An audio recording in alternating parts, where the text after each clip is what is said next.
اعوذ باللہ من الشیطان اللعین الرجیم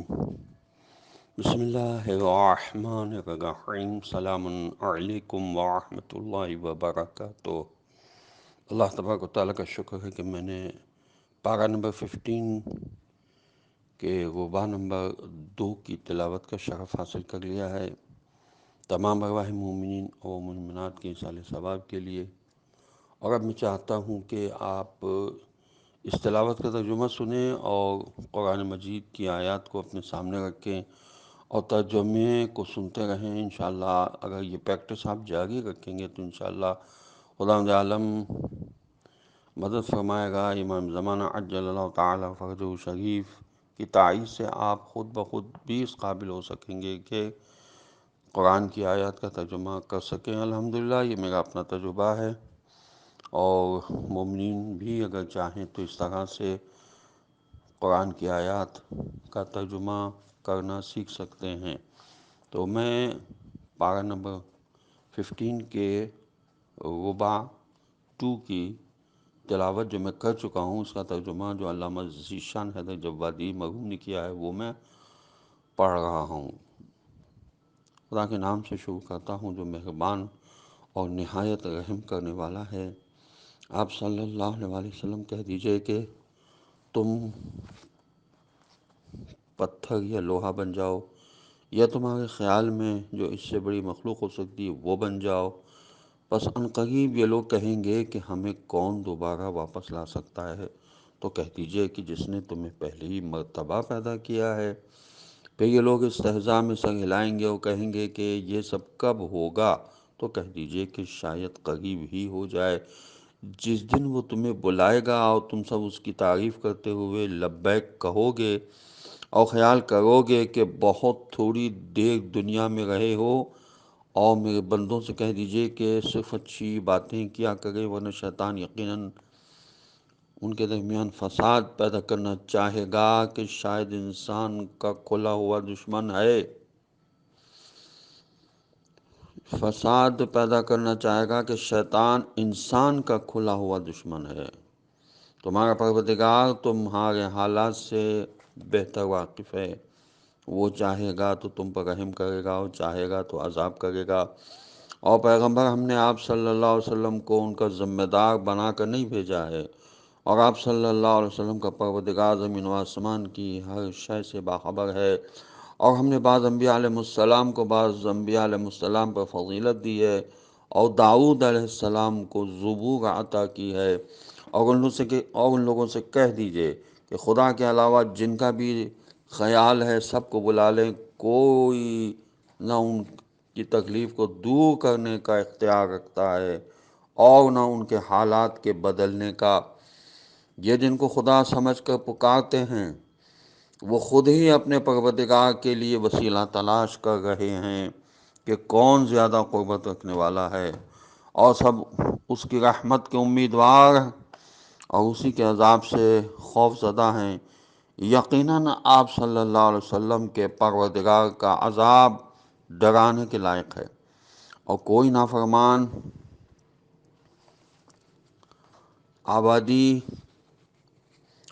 نافرمان اور یہ آبادی ایسی نہیں ہے کہ جسے ہم قیامت سے پہلے برباد نہ کر دیں یا اس پر شدید عذاب نہ نازل کر دیں کہ یہ بات کتاب میں لکھ دی گئی ہے، اور ہمارے لیے منہ مانگی نشانیاں بھیجنے سے صرف یہ بات مانے ہے کہ پہلے والوں نے تکذیب کیے ہے اور ہلاک ہو گئے ہیں۔ اور ہم نے قوم سمود کو ان کی خواہش کے مطابق اونٹنی دے دی جو ہماری قدرت کو روشن کرنے والی تھی، لیکن ان لوگوں نے اس پر ظلم کیا۔ اور ہم تو نشانیوں کو صرف ڈرانے کے لیے بھیجتے ہیں۔ اور جب ہم نے کہہ دیا کہ آپ صلی اللہ علیہ وسلم کا پروردگار تمام لوگوں کے حالات سے باخبر ہے، اور جو خواب ہم نے آپ کو دکھلایا ہے وہ صرف لوگوں کی آزمائش کا ذریعہ ہے، جس طرح کہ قرآن میں قابل لعنت جگہ بھی ایسا ہی ہے۔ اور ہم لوگوں کو ڈراتے رہتے ہیں لیکن ان کی سرکشی بڑھتی ہی جا رہی ہے۔ اور جب ہم نے ملائکہ سے کہا کہ آدم علیہ السلام کو سجدہ کرو تو سب نے سجدہ کر لیا سوائے ابلیس لعین کے، کہ اس نے کہا کہ کیا میں اسے سجدہ کر لوں جسے تو نے مٹی سے بنایا ہے؟ کیا تو نے دیکھا ہے کہ یہ کیا شے ہے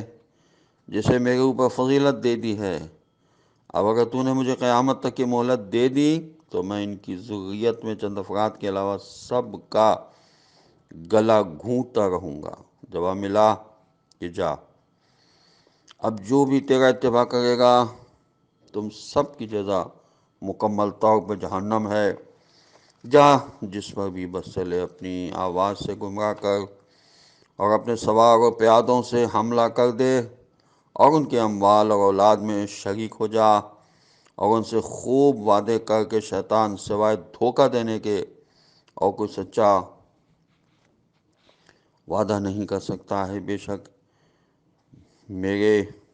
اصلی بندوں پر تیرا کوئی بس نہیں ہے، اور آپ صلی اللہ علیہ وسلم کا پروردگار ان کی نگہبانی کے لیے کافی ہے۔ اور آپ صلی اللہ علیہ وسلم کا پروردگار وہی ہے جو تم لوگوں کے لیے سمندر میں کشتیاں چلاتا ہے تاکہ تم اس کے فضل و کرم کو تلاش کر سکو کہ وہ تمہارے حال پر بڑا مہربان ہے۔ اور جب دریا میں تمہیں کوئی تکلیف پہنچی تو خدا کے علاوہ سب غائب ہو گئے جنہیں تم پکار رہے تھے، اور پھر جب خدا نے تمہیں بچا کر کشتی تک خشکی تک پہنچا دیا تو پھر تم کنارہ کش ہو گئے، اور انسان تو بڑا ناشکرا ہے۔ کیا تم اس بات سے محفوظ ہو گئے ہو کہ وہ تمہیں خشکی ہی میں دھنسا دے یا تم پر پتھروں کی بوچھار کر دے اور اس کے بعد پھر کوئی کارساز نہ ملے؟ یا اس بات سے محفوظ ہو گئے ہو کہ وہ دوبارہ تمہیں سمندر میں لے جائے اور پھر تیز آندھیوں کو بھیج کر تمہارے کفر کی بنا پر تمہیں غرق کر دے، اور اس کے بعد کوئی ایسا نہ پاؤ جو ہمارے حکم کا پیچھا کر سکے؟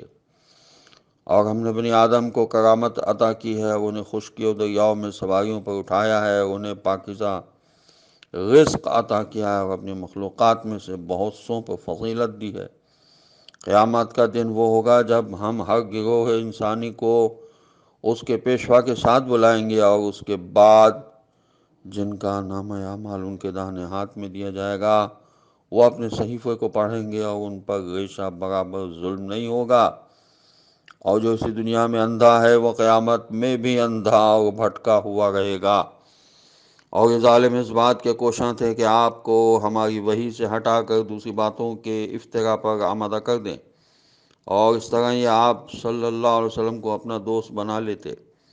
اور اگر ہماری توفیق خاص نے آپ کو ثابت قدم نہ رکھا ہوتا تو آپ صلی اللہ علیہ وسلم بشری طور پر کچھ نہ کچھ ان کی طرف مائل ضرور ہو جاتے، اور پھر ہم زندگان یہ دنیا اور موت دونوں مرحلوں پر دوہرا مزہ چکھاتے، اور آپ صلی اللہ علیہ وسلم ہمارے خلاف کوئی مددگار اور کمک کرنے والا بھی نہ پاتے۔ اور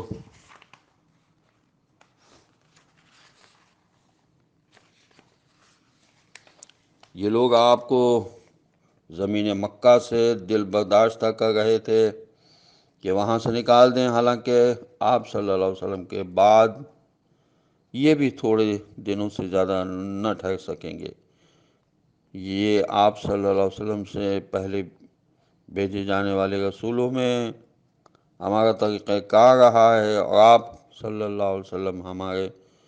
طریقہ کار میں کوئی تغیر نہیں پائیں گے۔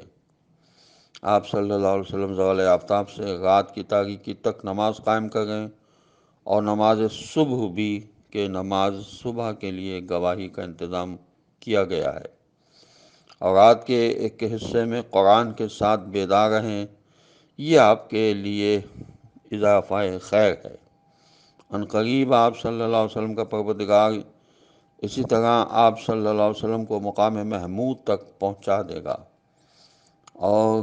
یہ کہیے کہ پروردگار مجھے اچھی طرح سے آبادی میں داخل کر اور بہترین انداز سے باہر نکال، اور میرے لیے ایک طاقت قرار دے دے جو میری مددگار ثابت ہو، اور کہہ دیجئے کہ حق آ گیا اور باطل فنا ہو گیا، کہ باطل بہرحال فنا ہونے والا ہے، اور ہم قرآن میں وہ سب کچھ نازل کر رہے ہیں جو صاحبان ایمان کے لیے شفا اور رحمت ہے، اور ظالمین کے لیے خسارے میں اضافے کے علاوہ کچھ نہیں ہوگا۔ اور ہم جب انسان پر کوئی نعمت نازل کرتے ہیں تو وہ پہلو بچا کر کنارہ کش ہو جاتا ہے، اور جب تکلیف ہوتی ہے تو وہ مایوس ہو جاتا ہے۔ آپ صلی اللہ علیہ وسلم کہہ دیجئے کہ ہر ایک اپنے طریقے پر عمل کرتا ہے تو تمہارا پروردگار بھی خوب جانتا ہے کہ کون سب سے زیادہ سیدھے راستے پر ہے۔ اور پیغمبر صلی اللہ علیہ وسلم، آپ صلی اللہ علیہ وسلم سے روح کے بارے میں لوگ دریافت کرتے ہیں تو کہہ دیجئے کہ یہ میرے پروردگار کا ایک امر ہے اور تمہیں بہت تھوڑا سا علم دیا گیا ہے، اور اگر ہم چاہیں تو جو کچھ آپ صلی اللہ علیہ وسلم کو وحی کے ذریعے دیا گیا ہے اسے اٹھا لیں، اور اس کے بعد ہمارے مقابلے میں کوئی سازگار اور ذمہ دار نہیں ملے گا، مگر یہ کہ آپ صلی اللہ علیہ وسلم کے پروردگار کی مہربانی ہو جائے کہ اس کا فضل آپ صلی اللہ علیہ وسلم پر بہت بڑا ہے۔ آپ صلی اللہ علیہ وسلم کہہ دیجئے کہ اگر انسان اور جنات سب اس بات پر متفق ہو جائیں کہ اس قرآن کا مثل لے آئیں تو بھی نہیں لا سکتے، چاہے سب ایک دوسرے کے مددگار اور پشت پناہی کیوں نہ ہو جائیں۔ اور ہم نے اس قرآن میں ساری مثالیں الٹ پلٹ کر بیان کر دی ہیں، لیکن اس کے بعد پھر بھی اکثر لوگوں نے کفر کے علاوہ ہر بات سے انکار کر دیا ہے، اور ان لوگوں نے کہنا شروع کر دیا کہ ہم آپ پر ایمان نہ لائیں گے جب تک ہمارے لیے زمین سے چشمہ نہ جاری کر دیں، یا آپ کے پاس کھجور اور انگور کے باغ ہوں جن کے درمیان آپ نہریں جاری کر دیں، یا ہمارے اوپر اپنے خیال کے مطابق آسمان کو ٹکڑے ٹکڑے کر کے گرا دیا جائے، اللہ اور ملائکہ کو ہمارے سامنے لا کر کھڑا کر دیا جائے، یا آپ کے پاس سونے کا کوئی مکان ہو، یا آپ آسمان کی بلندی پر چڑھ جائیں، اور اس بلندی پر بھی ہم ایمان نہ لائیں گے جب تک کوئی ایسی کتاب نازل نہ کر دیں جسے ہم پڑھ لیں۔ آپ صلی اللہ علیہ وسلم کہہ دیجئے کہ ہمارا پروردگار بڑا بے نیاز ہے، اور میں صرف ایک بشر ہوں جسے رسول بنا کر بھیجا گیا ہے، اور ہدایت کے آ جانے کے بعد لوگوں کے لیے ایمان لانے سے کوئی شے مانے نہیں ہوئی مگر یہ کہ کہنے لگے کہ کیا خدا نے کسی بشر کو رسول بنا کر بھیج دیا ہے؟ تو آپ صلی اللہ علیہ وسلم کہہ دیجئے کہ اگر زمین میں ملائکہ اطمینان سے ٹہلتے ہوتے اور ہم آسمان سے ملک ہی کو رسول بنا کر بھیجتے، تب بھی ہم آسمان سے ملک ہی کو رسول بنا کر بھیجتے۔ کہہ دیجئے کہ ہمارے اور تمہارے درمیان گواہ بننے کے لیے خدا کافی ہے کہ وہی اپنے بندوں کے حالات سے باخبر ہے اور ان کی کیفیات کا دیکھنے والا ہے، اور جس کو خدا ہدایت دے دے وہی ہدایت یافتہ ہے، اور جس کو گمراہی میں چھوڑ دے اس کے لیے اس کے علاوہ وہ کوئی مددگار نہیں پائے گا، اور ہم انہیں روز قیامت منہ کے بل گونگے اندھے بہرے محسوس کریں گے، ان کا ٹھکانہ جہنم ہوگا کہ جس کی آگ بجھنے بھی لگے گی تو ہم شعلوں کو مزید بھڑکا دیں گے۔ خداوند عالم کی بارگاہ میں دعا ہے کہ پروردگار امام زمانہ کا جل ظہور ہو، اور ہمیں یہ توفیق نصیب ہو کہ ہم قرآن کو سمجھ کر پڑھیں اور اس پر عمل کریں۔ والصلاۃ والسلام علیکم ورحمۃ اللہ وبرکاتہ۔